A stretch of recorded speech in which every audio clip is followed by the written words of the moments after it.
The campaign wants itself described as upbeat but cautious. Still, there are moments of glee.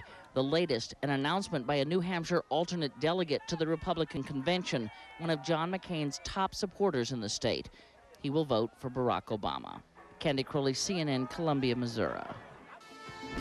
There's nothing subtle about the final few days for John McCain, who began Thursday in the Ohio city of defiance, as in, let's defy the naysayers.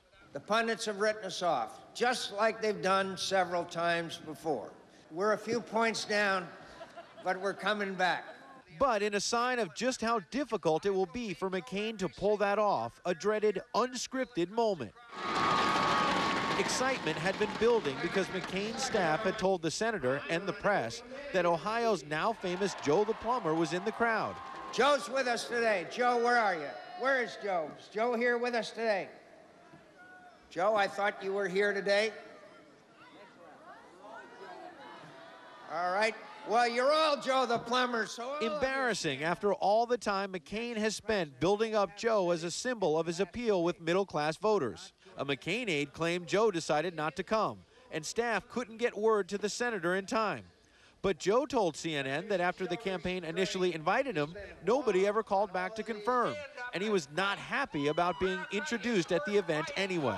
Get involved in the government, that way we can hold our politicians accountable. The McCain camp scrambled to get Joe to a second rally. Joe the Plumber! But the damage was done, and McCain stumbled mid-attack as he lashed out at Barack Obama's 30-minute television ad. He's measuring the drapes, and he gave his first address to the nation before the election. Never mind. He recovered, however, to pounce on a comment by Obama, who said if he loses, he'll be glad to work with a President McCain. That sounds like a great idea to me. Let's help him make it happen.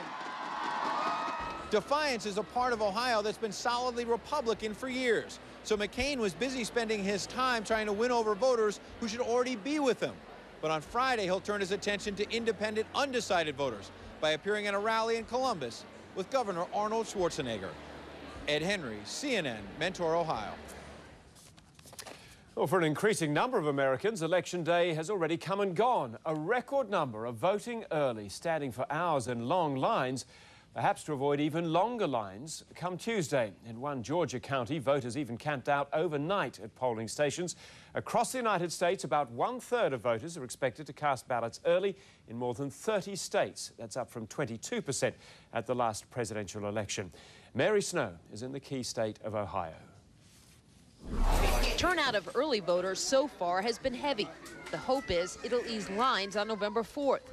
But election officials in Cleveland say be prepared for long waiting times and even lawsuits. There is intense scrutiny on the voting process, and Republicans are airing these radio ads warning of potential fraud. Could Ohio's election be stolen? The ads cite the case of a Cleveland man who admitted registering to vote 73 times. The chief election official in Cleveland's county of Cuyahoga says she's confident there are enough safety nets in place to prevent voter fraud. A person trying to register multiple times does not equal a person being able to vote multiple times. Cuyahoga is Ohio's largest county. Besides its size, the county is known for voting problems. Unquestionably, Cuyahoga County had a black eye from 2004. Election law expert Candace Hoke cites poorly trained workers and accounts of misplaced ballots. 2 election officials in Cuyahoga County pled no contest to a charge of negligent misconduct. She says the scrutiny has forced improvements, and she doesn't expect another black eye in 2008. But still, there are worries. I'm more concerned about the technical systems, both at the voter registration level and at the voting machine level, not performing at the level that is necessary for the high demands that we place on them. Voters in Cuyahoga are using paper ballots. The ballots are read by optical scanners, and for the very first time, they'll scan by precinct. The new technology tops the list of challenges for the county's Board of Elections chief, and she's preparing for the what-ifs. We have zone stations throughout the county with additional supplies and devices, so if something does happen in a location, we can immediately go out and triage that situation. Also at the ready, what one polling watchdog refers to as SWAT teams, ready to respond in case of any problems on Election Day. The scrutiny will be intense as campaigns are ready to deploy small armies of lawyers next Tuesday. Now, poll workers here in Cleveland are also being trained for the possibility that some polling stations may be forced to remain open later than planned. Mary Snow, CNN, Cleveland, Ohio.